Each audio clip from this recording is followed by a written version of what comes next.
اور وہ روڈ کا بھی تھوڑا پرابلم ہوتا ہے، روڈ کا بھی دیکھتا ہوں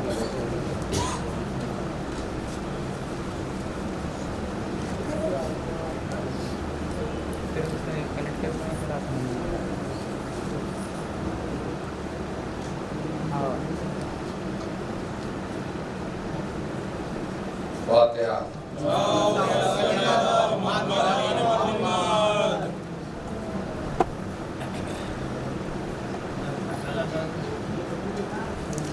ہاں لگا دیا میں بتا جیسے حافظہ شیخ سلامی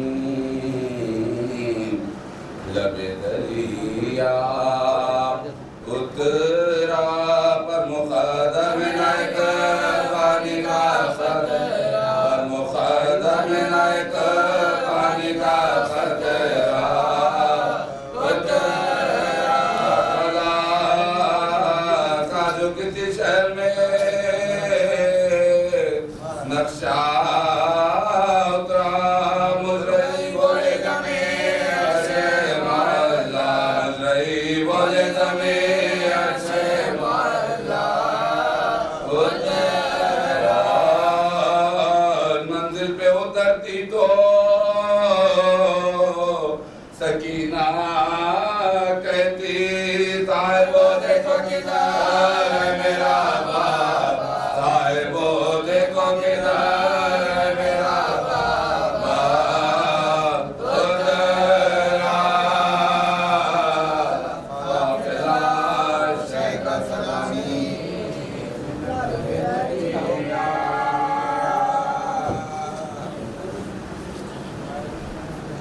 فون کو لے کے جاؤ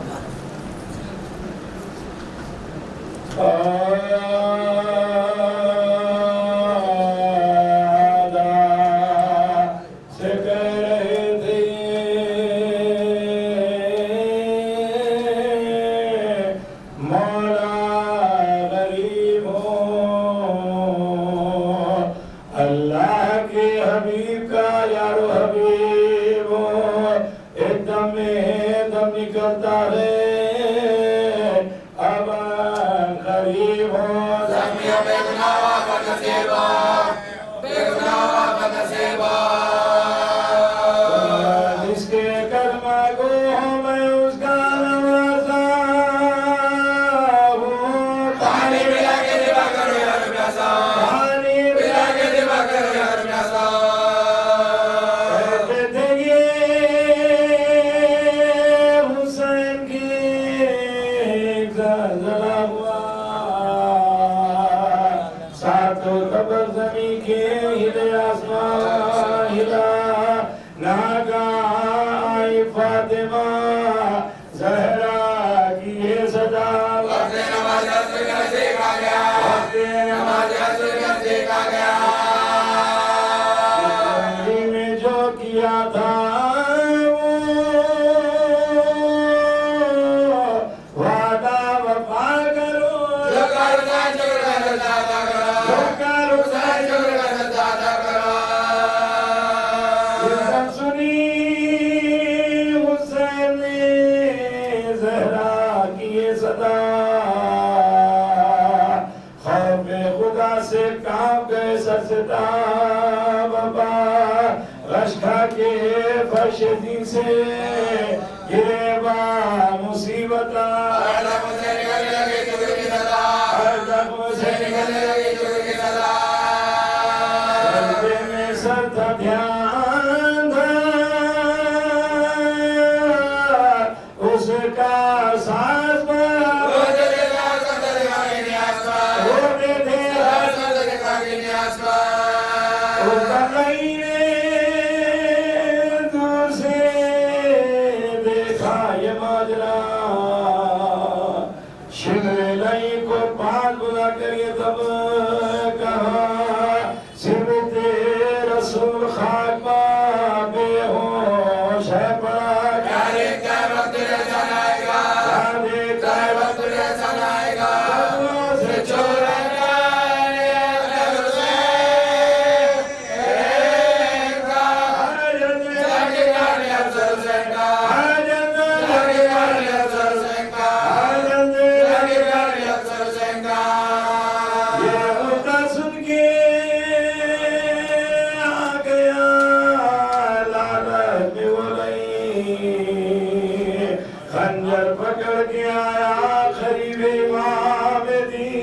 چھاتی پا پاؤں رکھے چڑھائی جو آسے تنورے جسے بات مارے دیکھا تو کوئی دو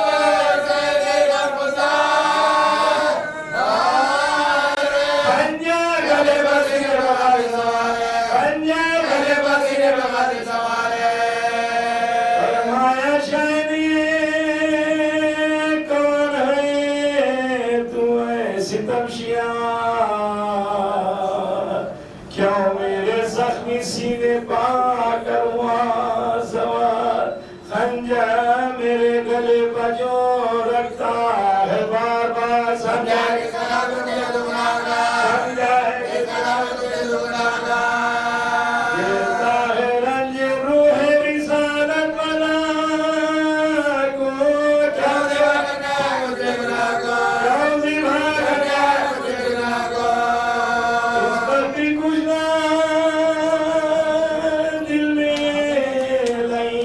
اثر ہوا خنجر سے کاٹنے لگا مظلوم کا گلا خنجر سے کاٹنے لگا مظلوم کا گلا خنجر سے کاٹنے لگا مظلوم کا گلا اس وقت آئی فاطمہ زہرا کی یہ صدا اے شمر میرا لال میں جرم غدا اے شمر میرا لال میں جرم غدا یہ ظلم مصطفیٰ کے نوازے گیا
یوں سکینہ نے پکارا اے میرے بابا حسین اب نہیں کوئی ہمارا اے میرے بابا حسین شمر بالی کھینچتا ہے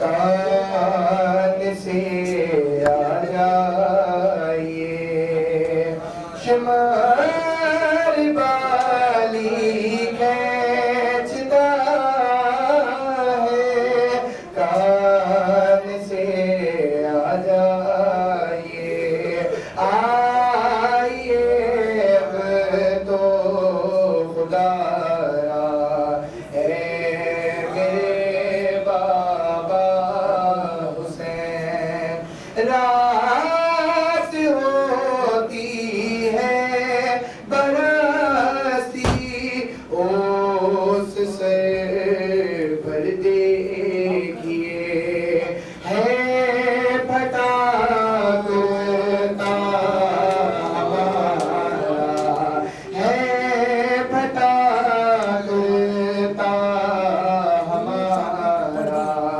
اے میرے بابا حسین باندھ کر رسی گلے میں کھینچتا ہے شمر جب میں نے آموں کو پکارا اے میرے بابا حسین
اللہ آنے والے پریشانی نہ ہو، مزید پیدا ہو۔ یہ سلوات کرتے ہوئے تھوڑا سا آگے آتے ہیں۔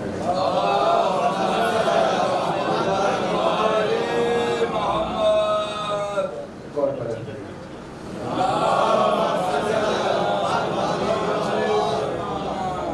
خدمت میں آپ کی یہ اعلان بھی ہے کہ یہاں پر 12:30 پر یہاں صدا مشکل ہوگی، اطلاع دی گئی ہے تو شکر فرمائیں۔ یہ اطلاع بھی آپ کی خدمت میں 11 محرم کو 12 محرم کو اس سلسلے کی آخری مجلس یہاں پر ہوگی، مجلس زیارت 7:30 بجے شام میں اس مجلس ولی مدنی سے گزارش کی گئی ہے شرکت فرمائیں۔ 12 محرم شام 7:30 بجے۔ اور یہ بھی آپ کی خدمت میں معروضہ ہے کہ ایک مختصر بے حد مختصر مجلس کی جو قلم اٹھانے کے خاطر رکھی گئی اس مجلس میں بھی شرکت فرمائیں۔ یہاں سے جو مجالس خمسہ کا سلسلہ چل رہا ہے اس مجلس میں جانے سے پہلے بالکل مختصر کرتے ہوئے وہاں اپنی پہنچائی وہ مجلس یا صفائی کے گھر پر سارے کے بیٹھ ہوئے تبادلے کر کرنا چاہیے اس میں مجلس میں شرکت فرمائیں۔ ایک سلوات کا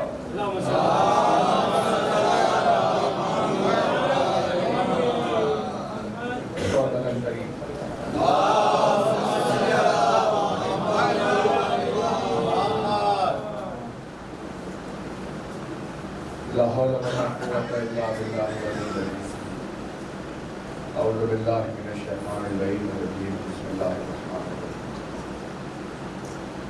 الحمد لله الذي أجرت عن رؤيته أبصار الناظرين وعجزت عن ناطقه أوهام الواصفين۔ صل على محمد وآله الطاهرين، ولعنة الله على أعدائه من ليلنا هذا إلى يوم الدين۔ أما بعد فقد قال الله سبحانه تبارك وتعالى في كتابه المبين وقال الله بسم الله الرحمن الرحيم الحمد لله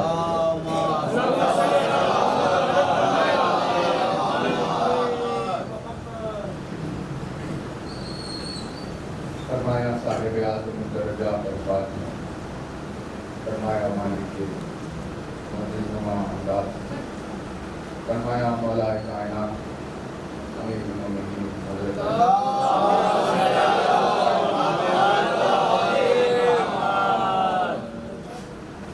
مولا کائنات کا ایک فرمان جسے آپ کی خدمت میں نے مرتبہ پیش کیا، اس میں مولا کائنات نے فرمایا اول الدین معرفت۔ مولا نے جس خطبے میں یہ جملہ رکھا وہ خطبہ نہج البلاغہ خطبات کی فہرست میں پہلا خطبہ ہے، جس کی ابتدائی الفاظ میں یہ جملہ ہے۔ مولا نے کہا اول الدین معرفت، کہ دین میں جو سب سے پہلے ہے وہ معرفت ہے۔ عرفان دین کا پہلا زینہ ہے۔ مولا نے فرمایا کہ دین کی ابتدا معرفت سے ہوتی ہے اور پھر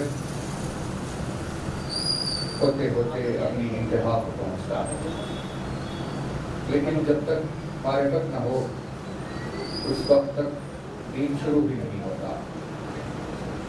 مولا نے کہا کہ معرفت کے بغیر دین ایسا ہے کہ جیسے روح کے بغیر کوئی جسم رکھا ہوا ہو، تو جیسے بغیر روح والے جسم کی کوئی قیمت نہیں ہے، ویسے ہی بغیر معرفت والے دین کی بھی کوئی قیمت نہیں ہے۔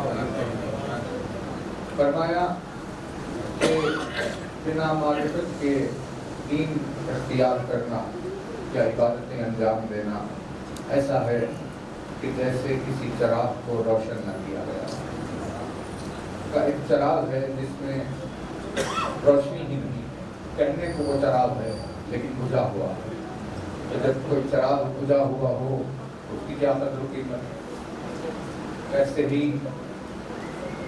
روشنی سے چراغ، مولا نے فرمایا ویسے ہی ہے وہ عبادت جو بغیر معرفت کے ہوتی ہے، اس چراغ کی طرح ہے جو بجھا ہوا ہے، یعنی وہ کوئی روشنی نہیں پھیلا رہا، اس سے کوئی ہدایت نہیں ملنے والی۔ بے معرفت دین بجھا ہوا چراغ، اس سے کہیں سے بھی کوئی روشنی حاصل نہیں ہوتی۔ رسول اعظم نے فرمایا کہ عارف کا رات بھر آرام سے سو جانا اور عابد کا رات بھر جاگ کر عبادتیں کرتے رہنا، یہ دونوں برابر ہے۔ کہا اس نے سو کر آرام سے اپنی نیند میں رہتے ہوئے، آرام اختیار کرتے ہوئے، سوتے ہوئے اس نے وہ ثواب حاصل کر لیا کہ جتنا ثواب یہ جاگ کر عبادتیں کر کے نہیں حاصل کر پایا۔ رسول اعظم نے فرمایا کہ عارف کا اپنے گھر میں بیٹھے رہنا اور کسی عابد کا سفر حج پر نکل جانا، سفر کی مشقتوں سے گزرتے ہوئے، راستے میں ملنے والی پریشانیوں سے ہوتے ہوئے، اپنے آپ کو زحمت میں اتنی چیزوں میں ڈالتے ہوئے جو حج کر کے پلٹتا ہے، وہ عابد ویسا ہی ہے کہ جیسے کوئی عارف اپنے گھر میں بیٹھ کر آرام کر رہا ہے۔ فرمایا تمہاری زندگی کا ایک پل، تمہاری زندگی کا وہ ایک لمحہ جس ایک لمحے میں تمہیں معرفت خدا حاصل ہو جائے، زندگی کا وہ ایک لمحہ۔ آ جائیے مومنین سامنے ایک صلوات پڑھ لیجیے۔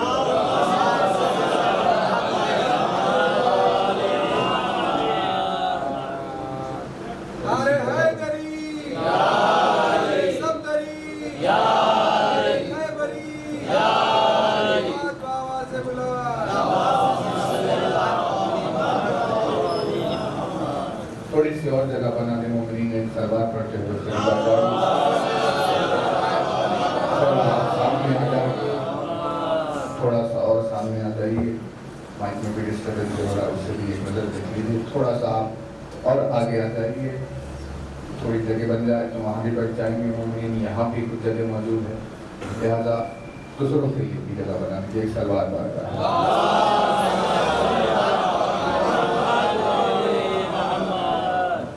بلند ترین صلوات ایک اور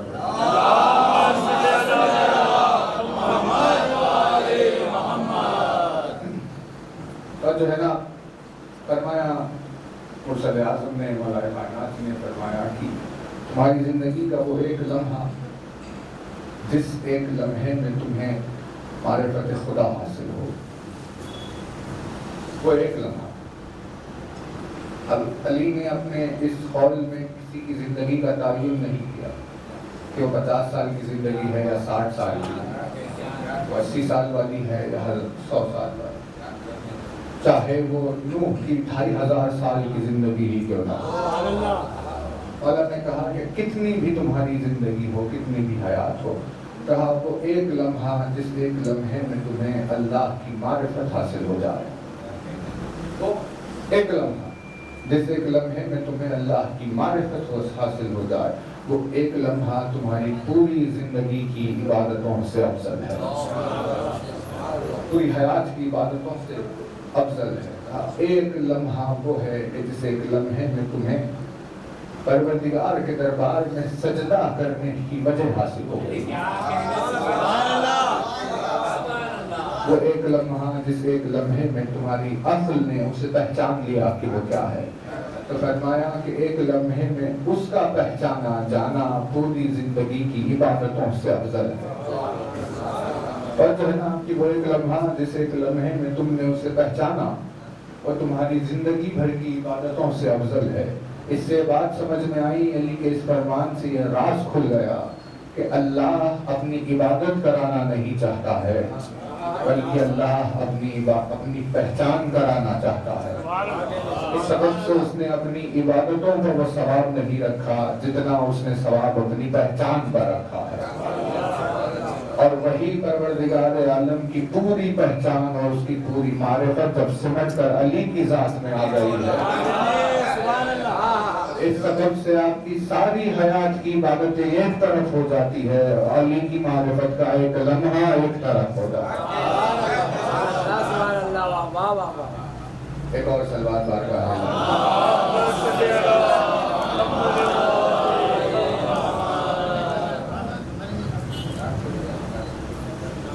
ہے نا، جتنی آپ کی توجہات ہے اتنی ہی بلند ایک صلوات اور بات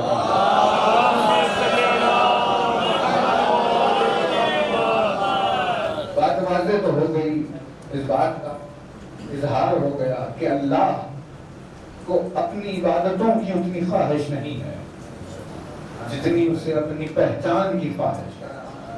اس سبب سے اس نے اپنی عبادت کو وہ جزا نہیں رکھی جتنی اس نے اپنی معرفت پر جزا رکھی ہے۔ ایک لمحے کی معرفت پوری زندگی کی عبادتوں سے افضل، کتنے پیمانے کا فرق ہے۔ جیسے مرسل آدم کا وہ فرمان جس میں کہا کہ میں عقل کا سمندر ہوں اور اس کی ایک بوند میں سب کو تقسیم کیا گیا ہے، ویسے ہی ایک پل کی معرفت ہے اور پوری زندگی کی عبادت ہے۔ تو مقصد خلقت الہی یہ ہے نا توجہ، مقصد خلقت الہی یہ ہے کہ اللہ نے بندوں کو اپنی عبادت کے لیے پیدا نہیں کیا ہے نا، اپنی عبادت کے لیے اس نے بندوں کو پیدا نہیں کیا، بلکہ اس نے اپنی پہچان کے لیے مخلوق کو پیدا کیا۔ قرآن مجید میں آیت موجود ہے کہ جس میں اللہ نے ان کی تخلیق کا ذکر کیا اور فرمایا کہ ما خلقت الجن والانس الا لیعبدون، فرمایا کہ ہم نے جن و انس کو خلق ہی نہیں کیا مگر اسی لیے کہ وہ ہماری عبادت کریں۔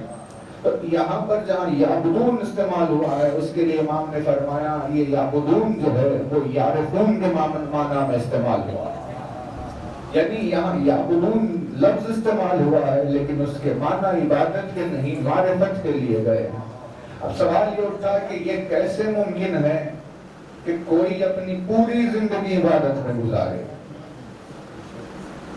بھئی انسان ہے، عبادت اس کی پوری زندگی حیات میں تھوڑی سی، باقی کی اس کی پوری حیات۔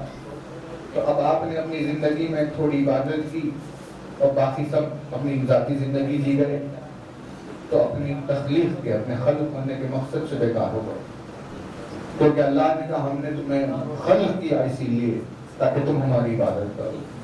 پتہ چلا کہ ہر صبح و شام ہر سیکنڈ اس کی عبادت میں مصروف رہنا ہے، لیکن یہ کیسے ممکن ہے کہ کوئی انسان ہر سیکنڈ اس کی عبادت میں مصروف ہے؟ یہ تو ہو نہیں سکتا، لہذا اس نے ایک ایسا وسیلہ تیار کر لیا کہ جو اگر اس وسیلے سے جڑ جائے، اگر اس وسیلے سے جڑ جائے تو اس کا کھانا بھی عبادت ہوگا، اس کا پینا بھی عبادت ہوگا، اس کا چلنا بھی عبادت ہوگا، اس کا اٹھنا بھی عبادت ہوگا، اس کا سفر بھی عبادت ہوگا، اس کے حضر بھی عبادت ہوگی، اس کا قیام بھی عبادت ہوگا، یعنی اس کی پوری زندگی کی ہر سانس عبادت میں اسی وقت گزر سکتی ہے جب وہ محبت علی کو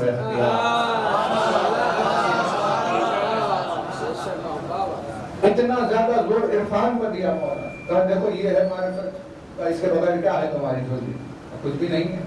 نوح کی 2500 زندگی کی عبادتیں، کہا شیطان نے ہزاروں لاکھوں سال عبادت، اب کوئی ایسا تو نہیں ہے جو شیطان سے بڑا عبادت گزار ہو۔ 50 سال کی حیات ہے، 60 سال کی ٹوٹل حیات ہے، 14 سال سن بلوغ تک پہنچنے لگ جاتے ہیں، پھر اس کے بعد وہ پابندیوں کو سیکھنے میں وقت لگ جاتا ہے، پھر بڑھاپے میں عبادتیں الگ چھوٹ جاتی ہے، کچھ کا کچھ ہو جاتا ہے، لے دے کر ایک 20-30 سال کی عبادت ہوتی ہے۔ 20-30 سال کی انسانی عبادت کہاں اور لاکھوں سال کی وہ شیطان کی عبادت کہاں؟ جب لاکھوں سال کی شیطان کی عبادت کے بعد اس کی جھولی میں کوئی اجر نہیں آیا تو 30 برس کی عبادت کے بعد کیا آیا؟ 20 برس کی عبادت کے بعد کیا اجر آئے گا؟ تو پتا چلا کہ پھر اگر اجر چاہیے ہے تو کیا کرتے؟ کہا ابلیس کو بھی اس کی عبادتوں کا اجر اس وقت مل جاتا اگر وہ سجدہ آدم میں جھک جاتا تھا۔ اگر آدم کے سجدے میں جھک جاتا تھا تو اس کے عبادتوں کی اسے جزا مل جاتی تھی. ویسے امام نے فرمایا کہ علی کی ولایت کا اعلان غدیر کے روز آدم کے سجدے کی طرح تھا. اب جس نے اس سجدے کا انکار کیا وہ ابلیس ہو گیا. جس نے علی کی ولایت کا انکار کیا وہ شیطان ہو گیا.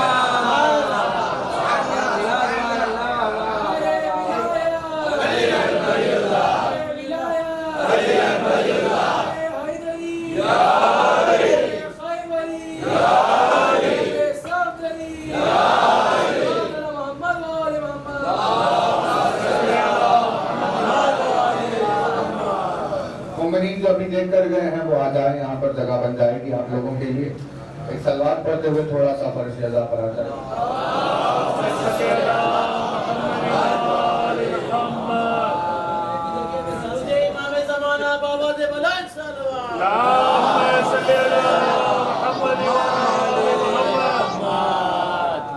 اس جذبہ ایمانی کو پروردگار سلامت رکھے. انشاءاللہ اگر پروردگار عالم نے موقع دیا اور حیات اور توفیق اس کی شامل حال رہے, آ جائیے.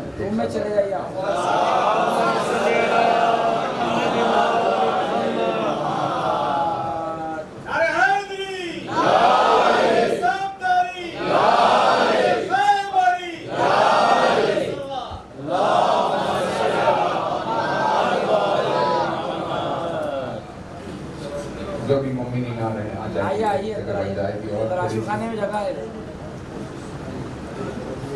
آ جائے شکر فرمانے سے پروردگار سلامت رکھے.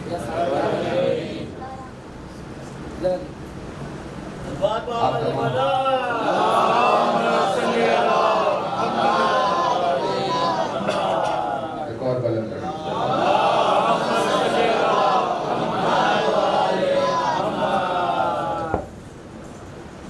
تمام مومنین کے جذبات کو پروردگار سلامت رکھے. یہ ناچیز آپ سب کی سماعت کا ممنون و مشکور ہے بے حد, اور بانیان مجلس جنہوں نے اس قابل سمجھا کہ مجلس اشیاء کا موقع دیا, ان کی خدمت میں بھی تشکر ہے. انشاءاللہ زندگی نے موقع دیا تو اگلے سال آپ کی خدمت میں پھر حاضر ہوں گے. اس وقت تک دربار پروردگار میں مجالس کے وسیلے سے دعا ہے کہ بزرگ جو یہاں سے نظر آتے ہیں جو مجلس میں آ کر شرکت فرماتے ہیں, پروردگار انہیں عمر نوح عطا فرمائیں, اور آئندہ سال جب پھر اگر مجالس پڑھنے کا موقع نصیب ہوگا تو اس چیز کو یہ تمام بزرگ اسی طرح بیٹھے ہوئے نظر آئے. آپ تمام مومنین مجلس میں جہاں بھی جیسے بھی جگہ بن رہی ہے بنا کر انتشار سے اپنے آپ کو بچا لیجیے. زیادہ وقت باقی نہیں ہے, اسی لیے جلدی جلدی آپ کی خدمت میں ذکر کریں گے. تمام مومنین سے یہی گزارش ہے کہ اپنی توجہات کو ذکر اہل بیت کی طرف ہونے کے لیے بلند ترین صلوات.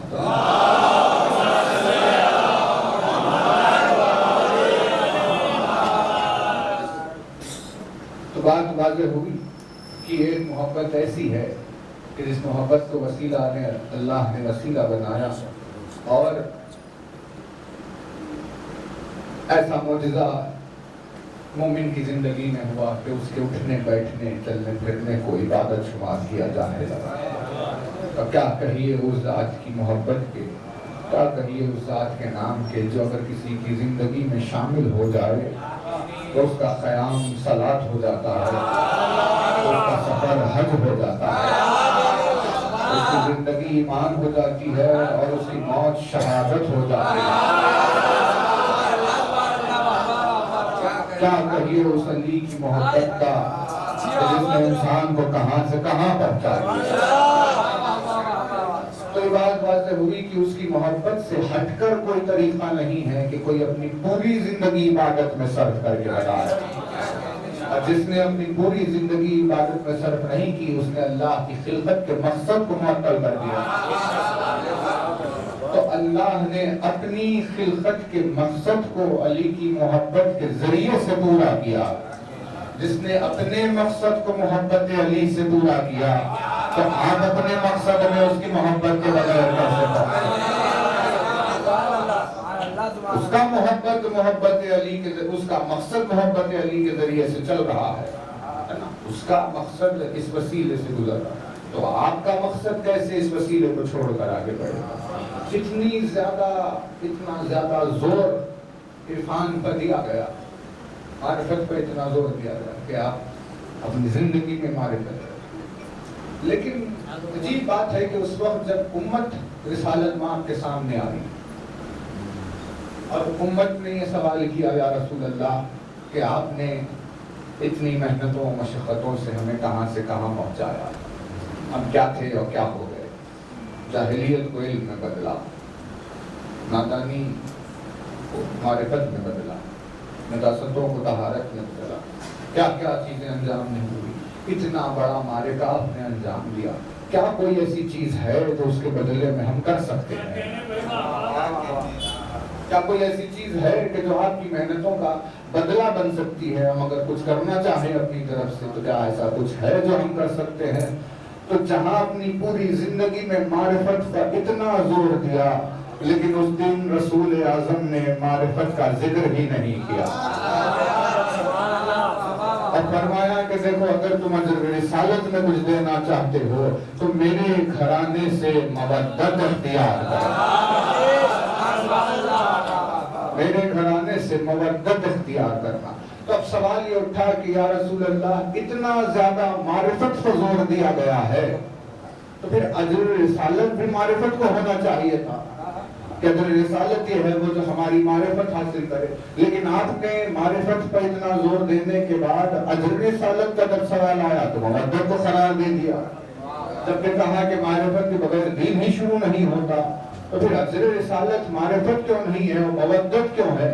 کہا وہ اسی لیے کیونکہ معرفت تو تمہاری عقلوں کے اعتبار سے ہوگی، ہر فرد کی معرفت اس کی عقل کے اعتبار سے ہوگی، کیونکہ کسی کے یہ بس میں نہیں ہے کہ ہمیں پوری طرح سے سمجھ پائے،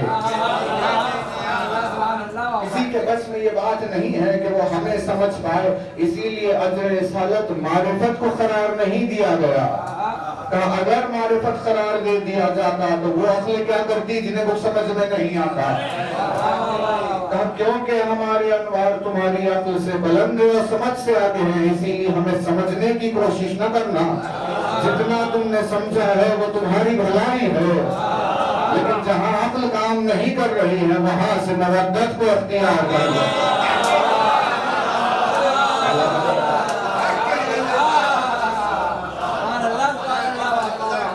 وہاں سے مودت کو اختیار کر لے۔ تو اس سبب سے عرفان سے زندگی خالی بھی نہیں ہے، اس سبب سے زندگی عرفان سے خالی بھی نہیں۔ کہا ایک پل تمہاری زندگی کا ایسا نہ ہو جو معرفت سے خالی ہو، لیکن جان لو کہ یہ معرفت اجر رسالت نہیں ہے، اجر رسالت تو ہم نے مودت کو قرار دیا۔ تو اب جب معرفت پر زور ہے لیکن اجر رسالت مودت ہے، جب عرفان پر اتنا زور ہے لیکن اجر رسالت مودت دیا گیا ہے، تو اس سے نتیجہ یہ نکلا کہ کربلا کے میدان میں کوئی حسین سے یہ نہیں کہہ سکتا کہ آپ جنگ کیوں کر رہے ہیں، جو ہے نا، یعنی معرفت ہے دین میں اور اجر رسالت ہے، مودت ہے، تو آپ دونوں کو اگر جمع کیا تو نتیجہ کیا نکلا کہ کوئی حسین سے یہ نہیں کہہ سکتا کہ آپ لشکر یزید کے سامنے نہ ٹھہریے، یا پھر کوئی حسین سے سوال نہیں پوچھ سکتا کہ یہاں پر ہمارا کھڑے ہونے کا مطلب کیا ہے جبکہ یہاں ہماری جان جانے والی ہے۔ پر کیوں؟ کہ یہ سب تمہارے عرفان کے تعلق سے سوالات ہے، کہ معرفت کو لے کر ہر جگہ پر نہ ہو، یہ کربلا کا میدان ہے، یہاں عرفان کے ذریعے سے حسین کو سمجھنے کی کوشش نہ کرو، بلکہ اب حسین والا وہی ہے جس نے مودت اختیار کی اور وہی کھڑا ہو گیا جہاں حسین ہے،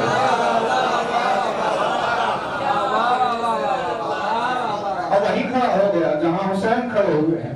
تو اس کا مطلب یہ ہے کہ امام نے جو سمجھایا ہے وہ سمجھ لو، اور جو امام نے نہیں سمجھایا اسے سمجھنے کی کوشش نہ کرو، بلکہ اب دیکھا یہ جائے گا کہ جو بات تمہاری سمجھ میں آئی ہے یا نہیں آئی ہے، دیکھا تو یہ جائے گا کہ تم اس کا ساتھ دے رہے ہو یا ساتھ نہیں دے رہے ہو۔ اسی لیے تمام شہداء کربلا کو السلام علیکم یا انصار دین اللہ کہا کہ ان سب پر سلام کہ جو اللہ کے دین کے مددگار ہے۔ السلام علیکم یا اولیاء اللہ و احباء، والسلام علیکم یا اصفیاء اللہ و احباء۔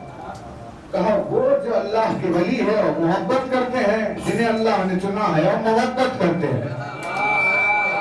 یعنی انہوں نے سمجھنے کی کوشش نہیں کی اس قیام حسینی کا مطلب کیا ہے، کہ کربلا کے میدان میں جب کل قتل ہونا ہے تو یہاں کھڑے رہنے میں کیا فائدہ ہے۔ اطراف میں حسین کے جتنے تھے انہوں نے اپنی عقلوں کو نہیں چلایا، بلکہ ان کے دلوں کی محبتوں کو بتایا۔ کہ بھئی سمجھ میں آؤ یا نہ آؤ وہ دوسری بات ہے، لیکن ہم حسین کا ساتھ چھوڑ کر جانے والے کو نہیں، چھوڑ کر جانے والے نہیں۔ کہا یہ کیا ہے؟ یہ ہے محبت، یہ ہے مودت۔ کہا عرفان ہر منزل پر تمہارا ساتھ نہیں دے گا۔ کتنا زور ہے عرفان پر، کتنا زور۔ ایک سلوات پڑھ لیجیے بات کریں۔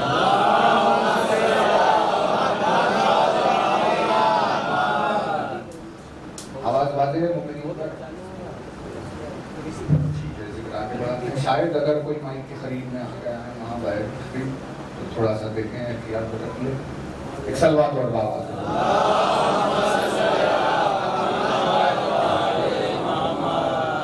تو فرمایا کہ عرفان تمہاری زندگی اور دین کے لیے بے حد ضروری، لیکن معرفت کے سہارے کہیں امامت کو سمجھنے کی کوشش نہ کرنا۔ وہ منزل ہے کہ جہاں تمہیں ان کا ساتھ دینا ہے، مودت اختیار کرنا ہے، جسے رسالت کا اجر قرار دیا۔ خدمت میں آپ کی جس آیت کی تلاوت کرنی ہے، قرآن مجید میں اس آیت کا نمبر ڈھونڈ رہے تھے، کیونکہ آیت نمبر یاد نہیں تھے۔ سورہ بقرہ کی آیت ہے، اب نمبر انشاءاللہ پھر کبھی مجلس میں آپ کو سنا دیں گے، لیکن آیت جو یاد ہے اسے شروع کرتے ہیں۔ یہ وہ آیت ہے کہ جس آیت کو قرآن مجید میں اللہ نے حسین کا قصیدہ بنایا۔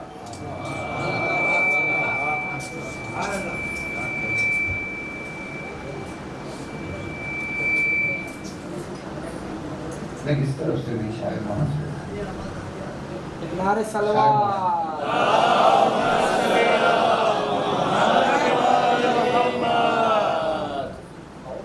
کیونکہ کل بھی وہاں سیڑھیوں پر شاید کہیں سے ہوا تھا، ایک مرتبہ وہاں پہ چیزیں شاید وہاں سے ہوا۔ ایک سلوات کا آواز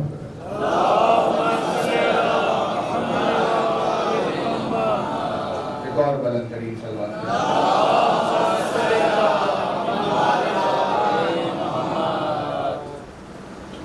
یہ آیت جس کی آپ کی خدمت میں تلاوت ہونے والی ہے، یہ آیت وہ ہے کہ جسے اللہ نے قصیدہ حسین بنا۔ اب اس بات میں کوئی شک تو نہیں ہے کہ پورا قرآن حسین کا قصیدہ ہے، اور اس بات میں کوئی شک نہیں ہے کہ یہ تو 6666 آیتیں ہیں، وہ لوح محفوظ کے جس سے یہ قرآن آیا ہے۔ جب وہ حسین کا قصیدہ ہے تو یہ قرآن کیسے اس کا قصیدہ نہیں ہوگا؟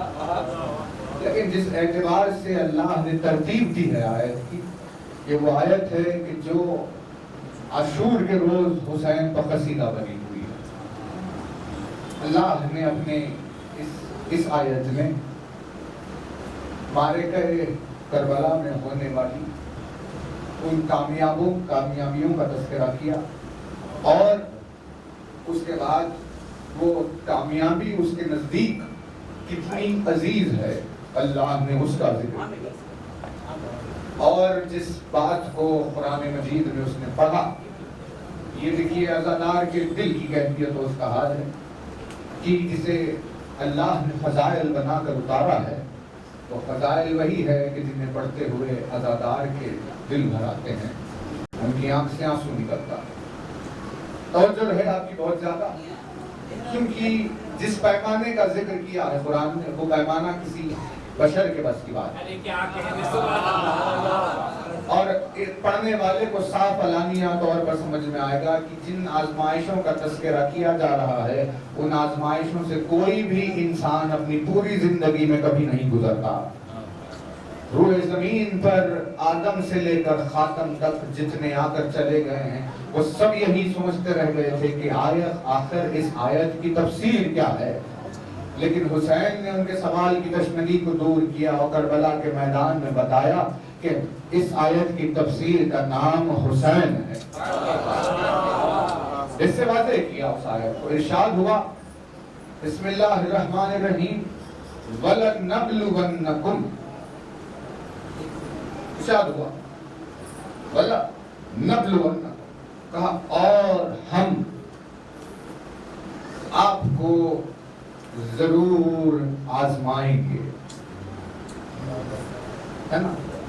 یعنی اب جہاں اللہ نے آزمائش کی بات شروع کی تو انسان اپنی کمزوری کے باوجود اپنے آپ کو خدا کے نزدیک کچھ برتر چیز سمجھ بھی لیتا ہے، اور جب ایسی باتیں ہوتی ہے تو اسے لگتا ہے کہ یہ ساری باتیں میرے تعلق سے کی جاتی ہے، کہ کتنی آزمائشوں میں میں مبتلا ہوں، کتنی پریشانیاں میں اپنی زندگی میں دیکھ رہا ہوں، اللہ کے نیک بندوں میں میرا ہی نام لکھا ہوا ہوگا۔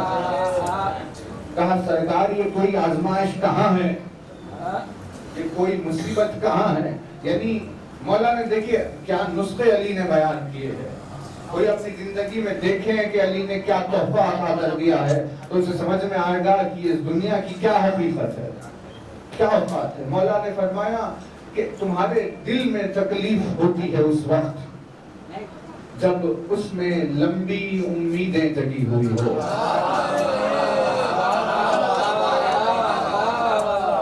کیا کہنے علی ایک جملے میں کیا کہہ دیا تم نے، کہاں سے انسان وہ زبان لائے کہ اس فرمان کی تعریف کر سکتا ہو۔ علی نے کہا دل میں اگر لمبی امیدیں پلتی رہتی ہے تو اسی وقت دلوں کو تکلیف ہوتی ہے۔ تو پتہ چلا کہ جنہیں مصیبتوں سے درد ہوتا ہے، رنج ہوتا ہے اور پریشانیوں میں رہتے ہیں وہ اسی لیے کیونکہ وہ کہیں پر اس دنیا سے لمبی امید لگا بیٹھے تھے، جبکہ اس دنیا کا مزاج یہ ہے کہ وہ لمبی امیدیں لگانے والوں کی پرواہ ہی نہیں کرتی۔ علی نے کہا وہ درد تمہارے دل میں اس امید کی وجہ سے ہو رہا ہے، اگر اپنے آپ کو اس درد سے بچانا چاہتے ہو تو اس لمبی امید سے پرہیز کیا کرو۔ کیا کہیے گا یار، کیا تیرے فرمان کی گہرائی ہے؟ کہا کیوں تم نے لمبی امید لگائی اس سے؟ جب لگائی ہے تم نے لمبی امید اس سے تو تمہارے دل میں تو درد ہوگا۔ مطلب کیا تم نے کام جس کا تمہیں صلہ ملا اور تم اسے اللہ کی آزمائش سمجھ رہے ہو۔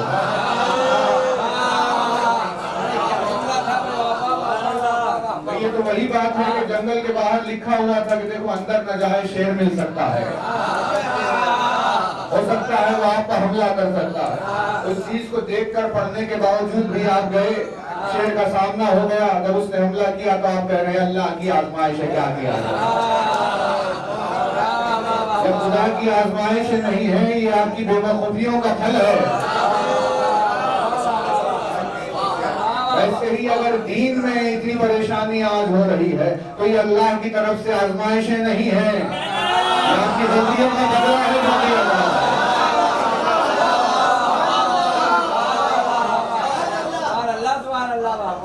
یہ آپ کی غلطیوں کا بدلہ ہے جو دیا جا رہا ہے۔ علی نے کہا غلطی تم کرتے ہو جس کا وبال تمہارے سر پر آتا ہے، پھر تم اللہ پر الزام لگاتے ہو کہ ہمیں آزما رہا ہے۔ علی نے کہا تمہیں کیا آزمائے گا وہ، کس چیز سے آزمائے گا؟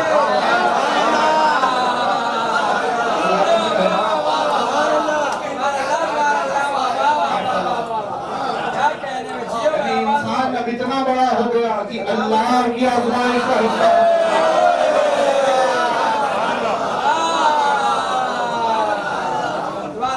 ایسا تھوڑی نہ ہے انسان کے اسے اللہ آزما کر دیکھیں کہ بھئی کیا ہے۔ آزمائشیں ظرف کے اعتبار سے ہوتی ہیں، جب آپ میں وہ ظرف ہی نہیں ہے آزمائش کا تو اللہ آپ کو کیا آزمائے گا؟ وہ کسی نفس کو وہ تکلیف نہیں دیتا جو وہ نفس برداشت نہیں کر سکتا. کسی نفس کو وہ تکلیف نہیں دیتا جو اس نفس کی برداشت کے باہر ہو, کیونکہ وہ اس کے عدل کے خلاف ہے. تو آپ کی چھوٹی سی نفس کیا اس کی آزمائش بنے گی؟ اللہ انسانوں کی نفسوں سے کوئی آزمائش نہیں لیتا, بلکہ اس نفس سے آزمائش لیتا ہے جو اس کی آزمائشوں میں ہونے کے بعد بھی ایسے اطمینان پہ کہ وہ خود خطاب کرتا ہے یا ایتھا النفس المطمئنہ.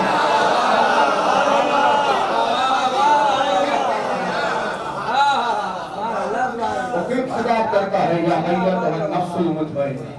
مولا نے کہا یہ آپ کی غلطیوں کا بدلہ ہے, یہ اس کی آزمائش نہیں ہے. وہ نہیں آتا انسان جیسے کمزور کو نہیں آزماتا, اس کی توحید کا پیمانہ کچھ اور ہے. انسانیت کو اپنے لیے نہیں آتا. آپ نے کی غلطی, اس کی سزا ہوگا. آپ غلطیوں سے پرہیز کرتے تو آپ کو سزائیں نہیں ملتی. اپنی خود کی خطا کو اس کی آزمائش کا نام دے کر انسان خوش ہو گیا کہ وہ ہمیں آزما رہا ہے, ہم اس کے کتنے نیک بن گئے. وہ آپ کو آزمائے گا ہی کیوں؟ کوئی وجہ ہے اس کے پاس آپ کو آزمانے. انسان کو آزمانے کی اس کے پاس کوئی وجہ نہیں. آزمائش تو اس کی کہ اس کے دین کا پیمانہ, جو اس کے مذہب کا پیمانہ, جو اس کی توحید کا پیمانہ, جو لا الہ الا اللہ کا پیمانہ, جو محمد الرسول اللہ کا پیمانہ. اسی لیے تو حسین کا قیام ضروری تھا کہ اگر وہ قیام حسینی نہیں ہوتا تو نہ آج محمد الرسول اللہ رہتا, نہ لا الہ الا اللہ رہتا. تو مولا نے بات کو صاف کر دیا کہ آزمائش کسے کہتے ہیں. مولا نے کہا کہ غلطی کی اگر کا بدلہ ملے تو وہ تو آپ کی غلطی کا بدلہ ہے. آزمائش کے لیے آپ کو پہلے غلطیوں سے بری ہونا ہوگا, اور غلطیوں سے آپ کیسے بری ہوں گے جبکہ آپ معصوم ہے ہی نہیں. آزمایا تو اس نے اپنے نبیوں کو ہے, آزمایا تو اس نے اپنے ملائکہ کو ہے, آزمایا تو اس نے اپنے رسولوں کو ہے, کیونکہ آزمائش توحید بغیر عصمت کے نہیں ہوتی. جہاں گناہ اور غلطیاں ہوتی ہیں وہاں تو بدلے دیے جاتے ہیں, آزمائش نہیں ہوتی. آزمائش کے لیے عصمت ضروری ہے. تو آیت نے جب بات شروع کی اور کہا وَلَنَبْلُوَنَّكُمْ, اور ہم آپ کو, یعنی تم, سیکنڈ پرسن کا خطاب, وَلَنَبْلُوَنَّكُمْ, اور ہم آپ کو آزمائیں گے ضرور, بلا میں مبتلا کریں گے ضرور. وَلَنَبْلُوَنَّكُمْ, ہم آزمائیں گے, تمہیں آزمائیں گے. بِشَيْءٍ من الاموال, ولنبلونکم بشیء من الاموال, ولنبلونکم بشیء. صلوات بابا علیہ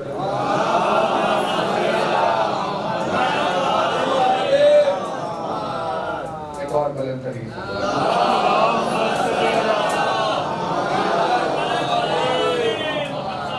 ولنبلونکم بشیء من الخوف. اللہ نے جن چیزوں کو گنایا, اور ہم آزمائیں گے آپ کو خوف کے ذریعے. ابلونکم بشیء من الخوف والجوع, اور بھوک کے ذریعے سے. بشیء من الخوف والجوع والنقص من الاموال, وہ اموال کے نقص سے, مال کی کمی سے, والثمرات, اور پھلوں سے. ہم ان 4 چیزوں سے آزمائیں گے, ضرور آزمائیں. کیا کیا؟ خوف, جوع, وَلَنَبْلُوَنَّكُمْ بِشَيْءٍ مِّنَ الْخَوْفِ وَالْجُوعِ, اور بھوک, وَنَقْصٍ مِّنَ الْأَمْوَالِ, اور اموال کی کمی, اور ثمرات سے. ان تمام چیزوں سے ہم آپ کو آزمائیں گے, ہے نا. تو اب آزمائش واضح ہو گئی کہ پروردگار آزماتا کہاں ہے. جہاں اسے عصمت نظر آیا اس نے اسے آزمایا. تو اب یہ وہ خوف نہیں ہے کہ جو کسی جان کا خوف ہوتا ہے کہ ہمارے جان کے خوف سے ہمیں آزمایا گیا تھا. وہ خوف جان کا خوف نہیں, خوف الہی ایک چیز ہوتی کہ جس میں جتنا زیادہ کوئی اس سے ڈرے وہ اتنا زیادہ اس کے قریب ہو جاتا.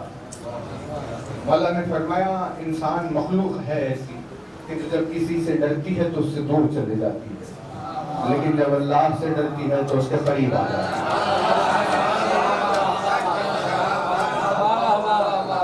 کیونکہ وہ اس کے عذاب کا، اس کے جبر کا ڈر نہیں ہے، وہ اس کی عظمت کا ڈر ہے، وہ اس کے وقار و جلال کا ڈر ہے. کہ جیسے کوئی اولاد اپنے ماں باپ سے ڈرتی ہے، تو اولاد کا ماں باپ سے ڈرنا مطلب اس بات سے نہیں ڈرتا کہ وہ مجھے گھر سے باہر نکال دیں گے، وہ کھانا نہیں دیں گے، وہ پانی نہیں، کیونکہ اس سے معلوم ہے کہ کوئی نعمت نہیں رکے گی ماں باپ کی طرف سے.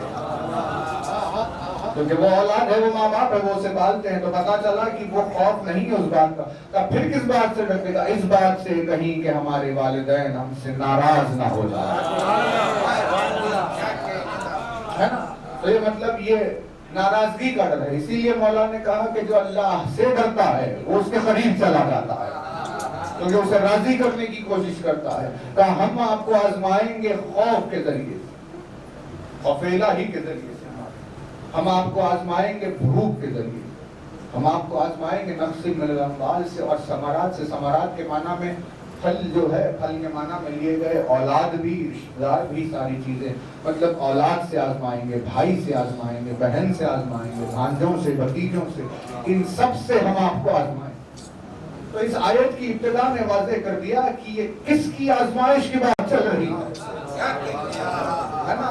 یعنی ان آیت کے الفاظ سے واضح ہو گیا کہ یہ انسانی کسی بشر کی بات نہیں ہو رہی ہے، بلکہ اللہ اپنی کتاب میں یہ کربلا کے معرکے کا واقعہ لکھ رہا ہے کہ جہاں ان تمام چیزوں سے آزمائش ہوگی اور جن میں خوف اور نقص من الاموال ہے، وہاں حسین کے انصار کا بھی تذکرہ ہوا.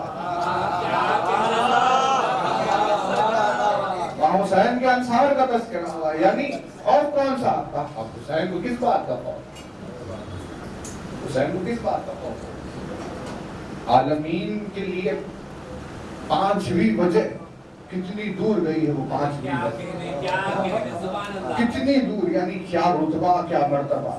یہاں سے بات شروع ہوئی، لولاک لما خلقت الافلاک، میرے حبیب آپ نہیں، آسمان و زمین نہیں. لولا علی لما خلقت، علی نہیں، میرے حبیب آپ نہیں. کہا سیدہ نہیں، آپ دونوں نہیں، حسن نہیں، آپ تینوں نہیں. پانچویں منزل پر کہا اگر حسین نہیں تو چاروں نہیں. یعنی اب کائنات کی مادیت کی بات نہیں ہے، بلکہ بنوار بندتن کی بات چل رہی ہے.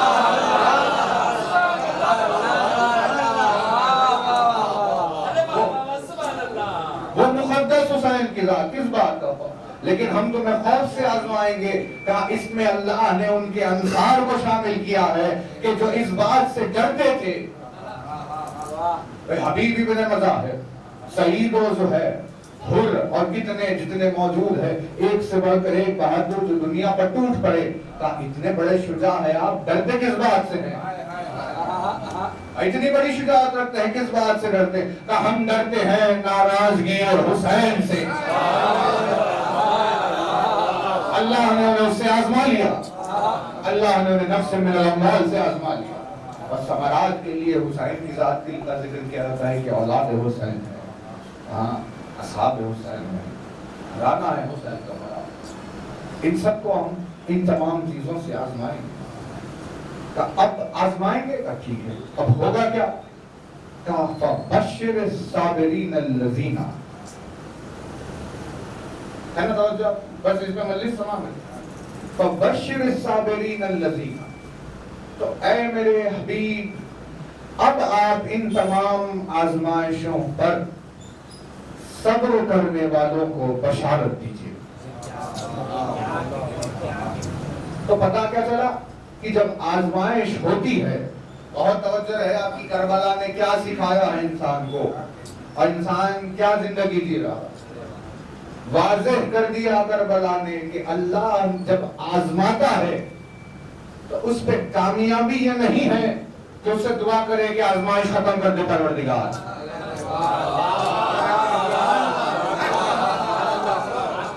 کامیابی اس وقت ہے کہ جب اس آزمائش پر کوئی صابر باقی رہ جائے. حالانکہ دیکھیں ناچیز نے سوال نے اپنی زندگی میں مصائب حسین شہادت حسین پڑھی نہیں کبھی. ایک پہلو ہے وہاں کیونکہ وہ ایک الگ بات ہے بڑی تفصیلی انشاءاللہ. وہ ایک پہلو ہے کہ جہاں اگر اس آزمائش کی بات چلے تو کہاں سے کہاں تک چلی گئی بات اور پھر آزمائش کہاں ختم ہوئی, کس نے ختم کرنا چاہا. آپ سلامت رہیں. وہ راہب کا واقعہ بھی جڑا ہوا ہے, اس میں وہ راہب کا واقعہ بھی جڑا ہوا ہے. انیس نے بھی اسے لکھا. کتنی تاریخ کی کتابیں موجود ہیں ساری باتوں کے لیے. انشاءاللہ اگر موقع رہے تو آپ کی خدمت میں عرض کرتے ہوئے جائیں گے. لیکن ہوا کیسے؟ آزمائش آئی تو دعائیں, اس آزمائش کے خاتمے کی دعا کامیابی نہیں ہے بلکہ کہا کہ آزمائش پر صبر کرنا کامیابی ہے. کہ جب راہب پہنچا اور کہا کہ بھئی اولاد کا سوال ہے کیا کیا جائے, حسین نے کہا بیٹا دیا ایک. حسین نے کہا 2 بیٹے دے دیے. کہا ہم نے 3 دیے تجھے. ایک کے بعد ایک 7 بیٹے ہو گئے. وہ راہب جب حسین کے دربار میں آیا سوالی بن کر تو اس نے اپنے ظرف کی دلیل بھی دی. تو حسین سے ہٹ کر کہیں اور گیا نہیں تھا. اس کا مطلب وہ اعلیٰ ظرف صاحب تھی. تو وہ اعلیٰ ظرف ہے وہ اتنا جانتا تھا اور وہ اپنی نفس کو پہچانتا تھا. جب حسین نے 7 بیٹے دے دیے تب راہب نے کہا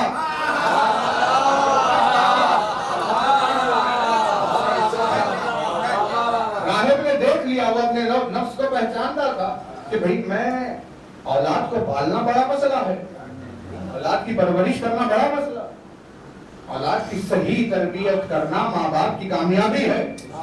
راہب نے دیکھا کہ یہ بحر سخا تو جوش پر ہے. ایک کے بعد ایک مجھے بیٹے ملتے جا رہے ہیں. بیٹے تو یہ دیتا رہے گا. اس نے ٹٹولا اپنے سینے کو, کیا تو پال سکتا ہے کہ نہیں؟ راہب نے دیکھا کہ میں 7 بیٹوں سے بڑھ کر پال نہیں سکتا. عاجز راہب آیا وہاں پر.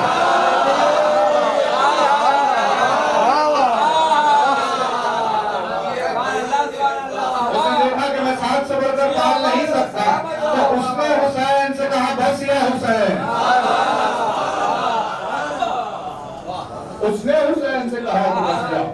آسمان کی طرف دیکھ کر کہا پروردگار تو گواہ ہوئی ہو. حسین نے دیکھ کر کہا معبود تو گواہ ہے نا.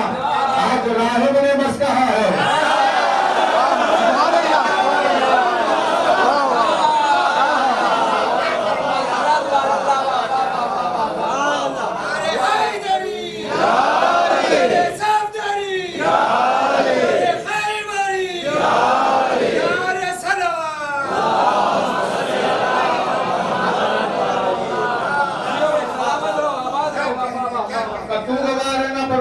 اس نے بس کہا ہے. اگر یہ آج بس نہیں کہتا تو تو دیکھتا قیامت کے دن تیرے سامنے ایک طرف آدم کی اولاد ہوگی.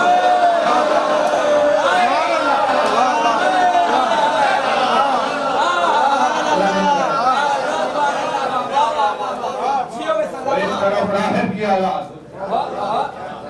یعنی آزمائش کی کامیابی ہے وہاں کہ جہاں اس پر صابر کوئی ثابت ہو جائے.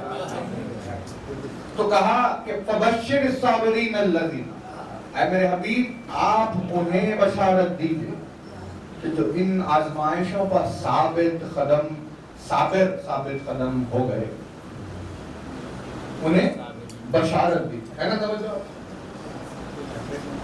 کیا کہا؟ فبشر الصابرین الذین, آپ انہیں بشارت دیجئے جو ثابت قدم رہے. خوشخبری تو مل گئی, تمہیں بشارت آ گئی کہ آپ ثابت قدم رہے, آزمائش پوری ہوئی, خدا کے دربار میں آپ کا رتبہ, ساری چیزیں ہو گئی. لیکن ان کے صبر کی ایک صفت بیان کی. قرآن ایک صفت بیان کی جس سے سمجھ میں آیا کہ کس معرکے کا ذکر اللہ کر رہا. کیا ہے وہ صفت؟ فَبَشِّرِ الصَّابِرِينَ الَّذِينَ اِذَا أَصَابَتْهُمْ مُصِيبَةٌ قَالُوا إِنَّا لِلَّهِ وَإِنَّا إِلَيْهِ رَاجِعُونَ. کہ آپ اے میرے حبیب بشارت دیجئے ان کو جنہوں نے ان آزمائشوں پر صبر کیا ہے. یہ وہ ہیں اِذَا أَصَابَتْهُمْ مُصِيبَةٌ، یہ وہ ہے کہ جن کے اوپر جب شدید اور سب سے بڑی مصیبت آتی ہے. شدید اور سب سے بڑی مصیبت آتی ہے تو یہ کہتے ہیں اِنَّا لِلَّهِ وَإِنَّا إِلَيْهِ رَاجِعُونَ.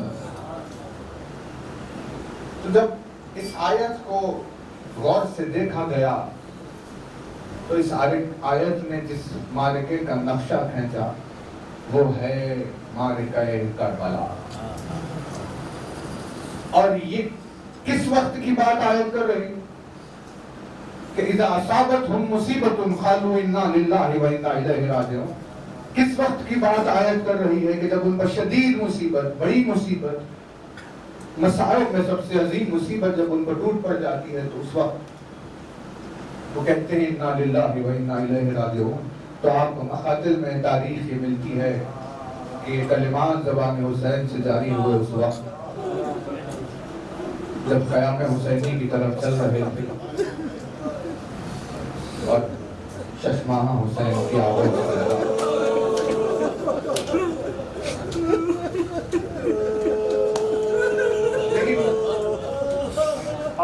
لیکن بالکل آپ کے گریے کو نہ روکتے ہوئے آیت کے آگے والا فقرہ کرتے ہوئے آیت تمام پہلے کرتے کہ جس میں اللہ نے کہا اولئک علی ہدی من ربہم اولئک علی صلوات من ربہم ورحمہ واولئک هم المہتدون.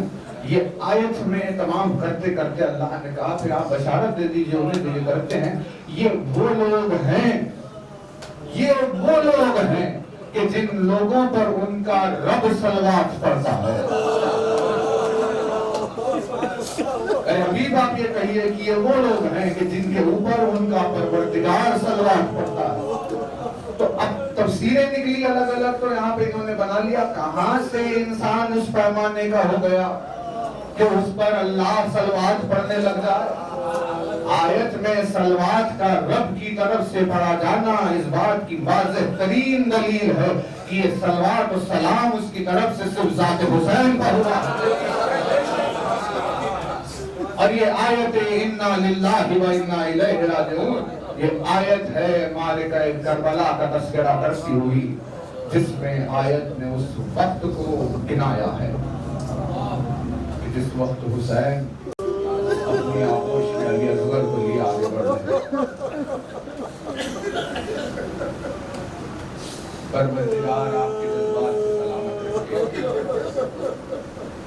عاشور کی شب ہے.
حسین اپنے اصحاب و انصار کو قتل ہوتا ہوا دیکھے. شہادتیں حسین کے گھر پر آئیں گی اور وہ موقع آئے گا کہ جب حسین کی کمر ٹوٹ جائے گی. فرمایا کہ ٹوٹ جانے کے بعد اس غربت سے گزریں گے کہ آنکھوں کا نور چلا جائے. کربلا کے میدان میں اکیلے تنے واحد کھڑے ہوئے ہیں.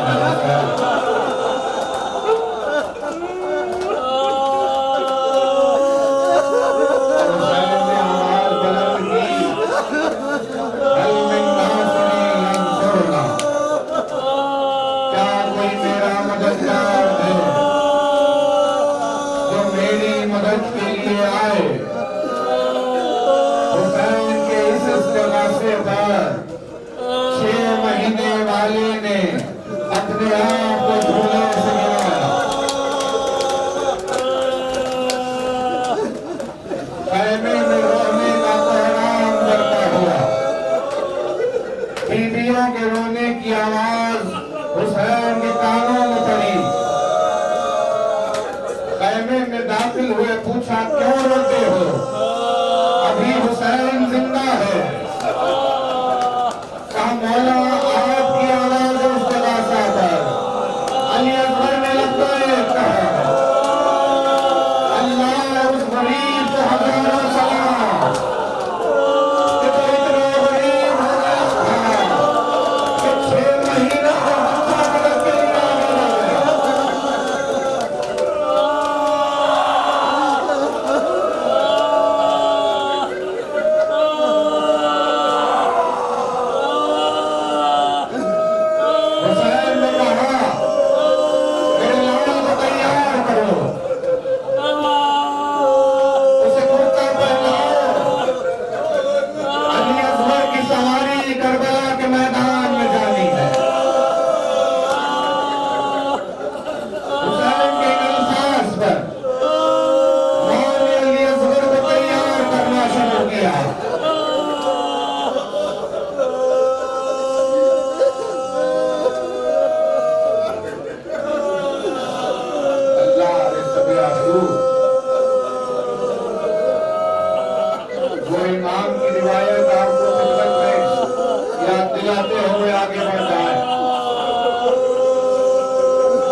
Thank you.